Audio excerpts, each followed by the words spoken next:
गणानां त्रस्याश्रस्य विजयवर्णो देवता महागणपते आवाहने नियोगः ओम अंगुष्ठाय नमः तद्विनेत्र नमः मध्यमाभ्य नमः अनामिकाभ्य नमः ಯಾವಾಗಲೂ ಪಂಚಶಲ್ಯ ಇದನ್ನ ಹಾಕೋ ಅಭ್ಯಾಸಗಳು ಮಾಡ್ಕೊಳ್ಳಿ. ನಿಮ್ಗೆ ಬಿಡುವಾಗ ಯಾರು ಕೇಳಕ್ಕೆ ಬರಲ್ಲ ಹೆಂಗೆ ಬಿಟ್ರಿ ಏನು, ಬಟ್ ಹೇಳೋದೇನಂದ್ರೆ ಬಿಡೋರು ಪಂಚ ಹಾಕೊಳ್ಳಿ, ಗಾಡಿ ಮೇಲೆ ಕೂರ್ಸೋರಾಗಲಿ ಎತ್ಕೊಳ್ಳೋರಾಗಲಿ ಮತ್ತೊಬ್ಬರಾಗಲಿ ಪಂಚಗಳನ್ನ ಹಾಕೋಬೇಕು.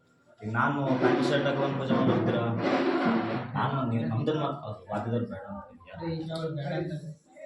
10 ನಿಮಿಷ ಬೇಡ ಅಂತ ಪೂಜೆ ಹಾಕೋದು. ಆ ಥರ ನಿಯಮಗಳನ್ನ ಪಾಲನೆ ಮಾಡ್ಕೊಳ್ಳಿ. ನಾನು ಮೊನ್ನೆ ಇವ್ರಿಗೆ ಹೇಳಿದೆ ಯಾರು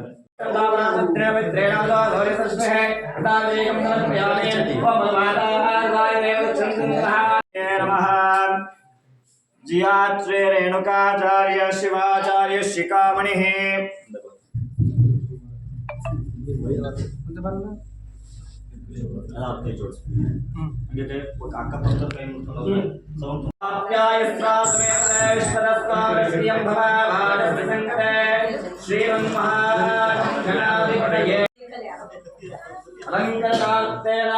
अक्षतां धारयामि नानाविध परिमलः पत्रपुष्पाणि समर्पयामि।